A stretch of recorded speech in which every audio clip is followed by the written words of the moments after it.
స్తోత్రాలు. దైవజనుల కుటుంబానికి వందనాలు. మీ అందరినీ నా వందనాలు. నా పేరు సల్మంజాయ్. నేను చెప్పబోయే వాక్యం యెషయా 7:14. కాబట్టి ప్రభువు తానే ఒక సూచన మీకు చూపును, ఆలకించుడి. కన్యక గర్భవతి కుమారుని కని అతనికి ఇమ్మానుయేలను పేరు పెట్టెను. దేవుని స్తోత్రాలు. దైవజనుల కుటుంబానికి వందనాలు. మీ అందరికి వందనాలు. నా పేరు జెసికా. నేను చెప్పబోయే వాక్యం మత్తయి 1:21. ఆమె ఒక కుమారుని కనెను. తన ప్రజలను వారి పాపముల నుండి ఆయనే రక్షించును గనుక ఆయనకు యేసు అని పేరు పెట్టెను. మన స్తోత్రాలు. మీ అందరికీ నా వందనాలు. దైవజనుల కుటుంబానికి నా వందనాలు. మీ అందరికీ నా వందనాలు. నా పేరు నిశ్చిజోయ్.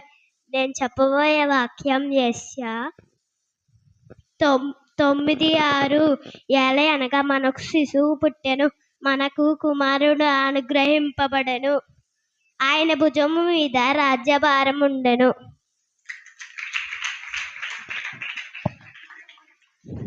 దేవుని నామాలకు స్తోత్రాలు. దైవజనుల కుటుంబానికి వందనాలు. అందరికీ నా వందనాలు. నా పేరు నందు. నేను చెప్పబోయే వాక్యం మత్తయి 2:5.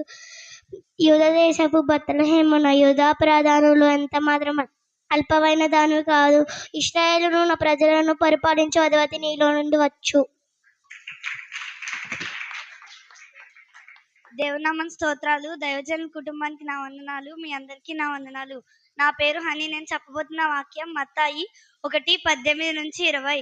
యేసుక్రీస్తు జనన విధమెట్లనుగా ఆయన తల్లి అయిన మరియా యోసేపునకు ప్రదానము చేయబడిన తరువాత వారేకము కాకమునిపే ఆమె పరిశుద్ధాత్మ వలన గర్భవతిగా ఉండెను. ఆమె భర్త అయిన యోసేపు నీతిమంతుడై ఉండి ఆమెను అవమానపరచనొల్లక ఆమెను రహస్యముగా విడనాడ ఉద్దేశించెను. ఈ సంగతులు గూర్చి అతడు ఆలోచించుచుండగా ఇదిగో ప్రభు దూత స్వప్నమందు అతనికి ప్రత్యక్షమై, దావీదు కుమారుడైన యోసేపు, నీ భార్య అయిన మరియా గర్భము ధరించినది. నీ భార్య అయిన మరియను చేర్చుకున్నట్టుకు భయపడకుము. ఆమె గర్భము ధరించినది పరిశుద్ధాత్మ వలన కలిగినది. దేనామ స్తోత్రాలు. సేవ కుటుంబానికి వందనాలు. మీ అందరికి నా వందనాలు. నా పేరు బిందు. నేను చెప్పే వాక్యం యెహోవా సువార్త 1:14. ఆ వాక్యము శరీరధారి కృపా సత్య సంపూర్ణుగా మన మధ్య నివసించును. తండ్రి వలన కలిగిన అద్వితీయ కుమారును మహిమలే మనము ఆయను మహిమను కనుగొంటివి. దేవునామ స్తోత్రాలు. దైవజనుల కుటుంబానికి వందనాలు. మీ అందరికీ నా వందనాలు. నా పేరు శ్రావ్య. నేను చెప్పబోయే వాక్యం మత్తయి సువార్త 2:11-12. ఇంటిలోనికి వచ్చి తల్లి అయిన మరియాను ఆ శిశువును చూసి సాగిలపడి ఆయనను పూజించి తమ పెట్టెలు విప్పి బంగారపుము సామ్రాణి బోలమును ఆయనకు కానుకగా ఇచ్చి ఆయనకు సమర్పించిరి. తర్వాత హేరోదు వద్దకు వెళ్ళవద్దని స్వప్న ముందు దేవుని చేత బోధింపబడిన వారు మరి ఒక మార్గమున తమ దేశానికి తిరిగి వెళ్ళిరి.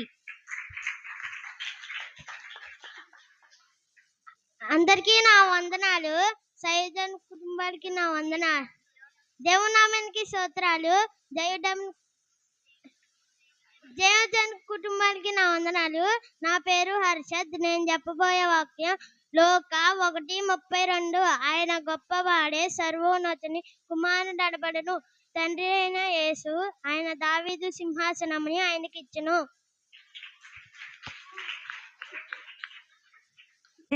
కుటుంబానికి వందనాలు. నా పేరు సత్య. నేను చెప్పిన వాక్యం రోమా 6:23. ఎలయనగా పమ్మలను ఉచితము వందము అయితే దేని కృపవరము క్రీస్తునందు నిత్య జీవము. దేవునామ స్తోత్రాలు. సేవకులకి నా వందనాలు. అందరికీ నా వందనాలు. నా పేరు మణికంఠ. నేను చెప్పబోయే వాక్యం యెషయా గ్రంథము 11:1. యెషయా ముద్దు నుండి చిగురు పుట్టాను, వాని వేరు నుండి అంకురం ఎదిగి ఫలించాను. స్తోత్రాలు. మీ అందరికి నా వందనాలు. దైవజనుల కుటుంబానికి నా వందనాలు. మీ అందరికీ నా వందనాలు. నా పేరు రాజేష్. నేను చెప్పబోయే వాక్యం దేవుణ్ణి ప్రభువు నామం ప్రార్థన చేసే వాళ్ళు రక్షణ పొందుతారు.